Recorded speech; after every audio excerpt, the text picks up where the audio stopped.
നിലമ്പൂർ ഉപതെരഞ്ഞെടുപ്പിൻ്റെ ഫലത്തിൽ കണ്ണും നട്ടിരിക്കുകയാണ് രാഷ്ട്രീയ കേരളം. എന്തായിരിക്കും സംഭവിക്കാൻ പോകുന്നത്? LDFിൻ്റെ തകർച്ചയോ UDFിൻ്റെ നേട്ടമോ എന്നുള്ളതാണിപ്പോൾ സജീവമായിക്കൊണ്ടിരിക്കുന്നത്. UDF കേന്ദ്രങ്ങളിലൊക്കെ തന്നെ ഇപ്പോൾ അമിത പ്രതീക്ഷയാണുള്ളത്. നിലമ്പൂരിലെ ഉപതെരഞ്ഞെടുപ്പിൻ്റെ ഫലം അവർ 2026 ഭരണത്തോടടുക്കുന്നു എന്നുള്ള രീതിയിലാണ് കാര്യങ്ങൾ മുമ്പോട്ട് കൊണ്ടുപോകുന്നത്. ഒരുപക്ഷെ കോൺഗ്രസ് ക്യാമ്പുകളൊക്കെ ഒരുതരം ഉന്മേഷത്തിലേക്ക് മാറുകയാണ്. അതിൻ്റെ ഒരു കാര്യ ഗൗരവത്തോടുകൂടി മാറുകയാണ്. അതിൻ്റെ ഒരു ഫലം പഞ്ചായത്ത് തെരഞ്ഞെടുപ്പിലും പിന്നീട് 26 നിയമസഭാ തെരഞ്ഞെടുപ്പിലും നേട്ടമുണ്ടാക്കാൻ കഴിയും എന്നുള്ള തരത്തിലാണ്. അതിന് നിലമ്പൂർ ഉപതെരഞ്ഞെടുപ്പിൻ്റെ ഫലം നന്നായി സ്വാധീനിക്കും എന്നുള്ളത് ഉറപ്പാണ്. കേരളത്തിൽ സമീപകാലത്ത് നടന്ന ഉപതെരഞ്ഞെടുപ്പുകളിൽ വെച്ച് ഏറ്റവും പ്രാധാന്യമുള്ള, ഏറ്റവും വാശിയേറിയ, ഏറ്റവും മുൾമുനയിൽ നിൽക്കുന്ന ഇരു മുന്നണികൾക്കും ആശങ്ക ഉണ്ടാക്കുന്ന തരത്തിലുള്ള ഒരു ഉപതെരഞ്ഞെടുപ്പാണ് നിലമ്പൂരിൽ കഴിഞ്ഞത്. കോൺഗ്രസ് അമിത പ്രതീക്ഷ വെച്ച് പുലർത്തുന്നത് രണ്ടു തരത്തിലാണ്. ഒന്ന്, CPMനെയും പിണറായി വിജയനെയും ചോദ്യം ചെയ്തുകൊണ്ടിറങ്ങിയ PV അൻവർ. മറ്റൊന്ന്, കേരളത്തിൽ ഉണ്ടായിരിക്കുന്ന ഒരു ഭരണവിരുദ്ധ വികാരം. ഇതിൻ്റെയൊക്കെ പ്രതിഫലനം UDFന് നേട്ടമുണ്ടാക്കാൻ കഴിയും എന്നാണ് അവർ കരുതുന്നത്. കളത്തിൽ ആദ്യം നിറഞ്ഞു നിന്നു, പക്ഷേ വോട്ടൊന്നും അധികം നേടില്ല എന്നുള്ള കണക്കുകൂട്ടലായിരുന്നു അൻവറിനെ പലരും കണ്ടിരുന്നത്. പക്ഷെ ഓരോ ദിവസം കഴിയുന്തോറും അൻവർ കയറിക്കൊണ്ടിരിക്കുകയായിരുന്നു. അവസാനം എത്തിക്കഴിഞ്ഞപ്പോൾ മുന്നണികൾക്കൊക്കെ തന്നെ വലിയ ആശങ്ക ഉണ്ടാക്കുന്ന തരത്തിലുള്ള പ്രവർത്തനമാണ് PV അൻവർ കാണിച്ചത്. അൻവർ മണ്ഡലത്തിലെ ജനകീയ പ്രശ്നങ്ങളിൽ ഊന്നൽ നൽകിയപ്പോൾ മറ്റു മുന്നണികളൊക്കെ തന്നെ ഇറാനിലേക്കും ഇസ്രയേലിലേക്കും ഗാസയിലേക്കുമാണ് പോയത്.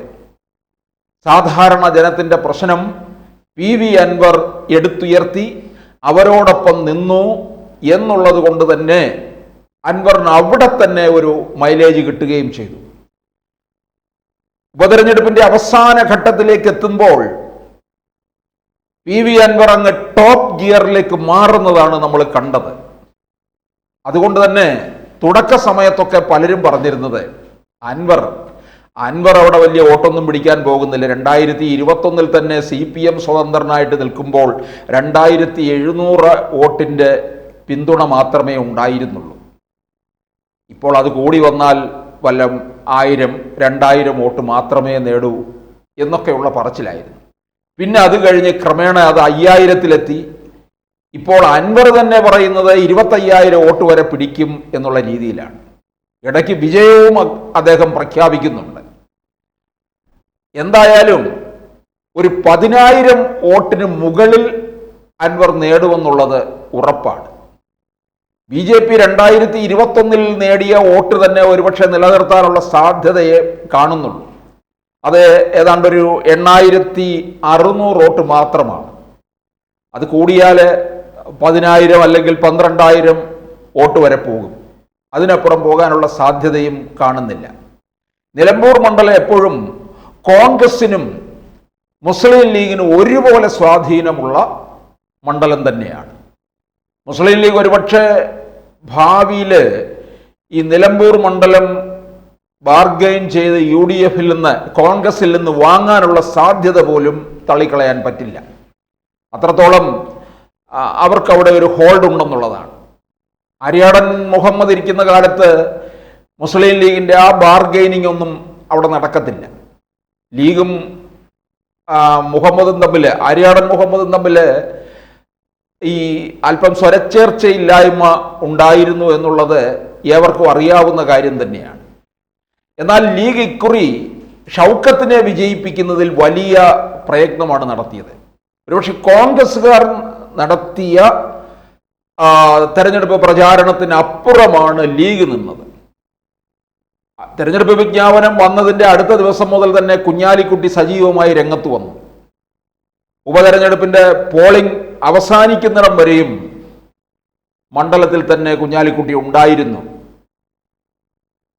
കുഞ്ഞാലിക്കുട്ടി ഒരു നല്ല ക്യാമ്പയിൻ മാനേജരായിട്ട് തന്നെ അവിടെ പ്രവർത്തിച്ചു എന്നുള്ളതാണ്. 1000-ലധികം പ്രശ്നങ്ങൾ പരിഹരിച്ചു എന്ന് പറയുന്നുണ്ട്. അത് പറയുന്നത് ലീഗിൽ നിന്ന് ആരുമല്ല, കോൺഗ്രസിന്റെ ഒരു ഉയർന്ന നേതാവ് തന്നെയാണ് പറഞ്ഞത്.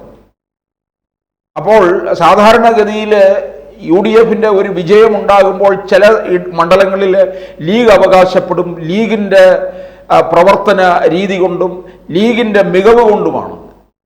കോൺഗ്രസും അതേപോലെ അവകാശപ്പെടാറുണ്ട്, ഞങ്ങളുടെ പ്രവർത്തന രീതി ഞങ്ങളുടെ മികവുമാണ് എന്നുള്ളത്. പക്ഷേ ഇക്കുറി നിലമ്പൂരിൽ ഈ ലീഗിൻ്റെ പ്രവർത്തനങ്ങളെയാണ് കോൺഗ്രസ്സുകാർ വാഴ്ത്തുന്നത്.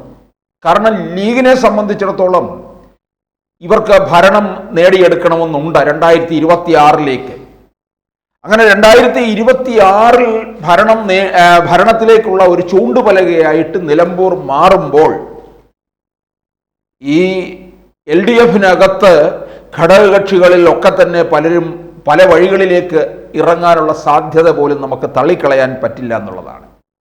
ഒറ്റയാൾ പട്ടാളങ്ങളുള്ള പാർട്ടികളുണ്ട്. ആ പാർട്ടികളെയൊക്കെ മിക്കവാറും CPM അങ്ങ് വിഴുങ്ങുകയാണ് ചെയ്യുന്നത്. ഇപ്പൊ ജനാധിപത്യ കേരള കോൺഗ്രസിലെ ആന്റണി രാജു തിരുവനന്തപുരം മണ്ഡലം അത് CPM എടുക്കും. കടന്നപ്പള്ളി രാമചന്ദ്രൻ, കടന്നപ്പള്ളിയൊക്കെ ഒറ്റയാൾ പട്ടാളമാണ്. കടന്നപ്പള്ളി ഇനിയിപ്പോൾ ഒരു തെരഞ്ഞെടുപ്പിനെ അഭിമുഖീകരിക്കില്ല. ആ മണ്ഡലവും CPM അങ്ങ് പിടിച്ചെടുക്കും. അപ്പൊ ഇത്തരത്തില് CPM ഘടകകക്ഷികളോടൊന്നും തന്നെ വലിയ ജനാധിപത്യ മര്യാദ വെച്ച് പുലർത്തുന്നവരുമല്ല. പിന്നെ കേരള കോൺഗ്രസ് ഗണേഷ് കുമാർ ഏത് മുന്നണിയിലും നിന്നാലും വിജയ ഉറപ്പാണ്. ഇനി ഒരു മുന്നണിയിലും ചേരാതെ നിന്നാലും പത്തനാപുരം അദ്ദേഹത്തെ തുണയ്ക്കും എന്നുള്ളത് ഏവർക്കും അറിയാവുന്ന കാര്യവുമാണ്. പിന്നെ അതിപ്രധാനമായിട്ടുള്ള ഒരു ഘടകകക്ഷി എന്ന് പറയുന്നത് കേരള കോൺഗ്രസ് മാണി വിഭാഗമാണ്. മാണി വിഭാഗം ഭരണം എങ്ങോട്ടേക്ക് പോകുമോ അത്തരത്തിൽ ചാഞ്ചാടുന്ന കക്ഷിയാണ്. 2021 LDF-നോടൊപ്പം അങ്ങോട്ടേക്ക് ചേക്കേറിയതാണ്. പക്ഷെ വേണ്ട തരത്തിലുള്ള അംഗീകാരം കിട്ടിയില്ല എന്ന് ജോസ് കെ മാണിക്ക് ഒരു അഭിപ്രായവും അതൃപ്തിയും ഒക്കെ നിൽക്കുന്നത് കൊണ്ട് അത് മുതലാക്കാനായിട്ട് UDF-ഉം ശ്രമിക്കുന്നുണ്ട്. അതിനുവേണ്ടി കുഞ്ഞാലിക്കുട്ടിയെ തന്നെയാണ് നിയോഗിച്ചിരിക്കുന്നത്, ജോസ് കെ മാണിയെ ഇപ്പുറത്തേക്ക് എത്തിക്കുക എന്നുള്ളത്. അപ്പോൾ നിലമ്പൂർ ഉപതെരഞ്ഞെടുപ്പ് ഫലം അത് പ്രധാനമായിട്ടും ആശ്രയിച്ചിരിക്കുമെന്നുള്ളതാണ്. ജോസ് കെ മാണി ഇപ്പുറത്തേക്ക് വരാനുള്ള സാധ്യത വളരെ കൂടുതലുമാണ്. അതിൻ്റേതായിട്ടുള്ള അണിയറ ചർച്ചകളൊക്കെ പല ഘട്ടങ്ങളായിട്ട് നടന്നുകൊണ്ടിരിക്കുകയാണ്. കാരണം ഏതൊക്കെ സീറ്റുകൾ നൽകും, വിജയിച്ചു കഴിഞ്ഞാൽ ഏതൊക്കെ മന്ത്രി പദവി കൊടുക്കും, എത്ര സീറ്റ് എന്നുള്ളതൊക്കെ ഉണ്ടാകും.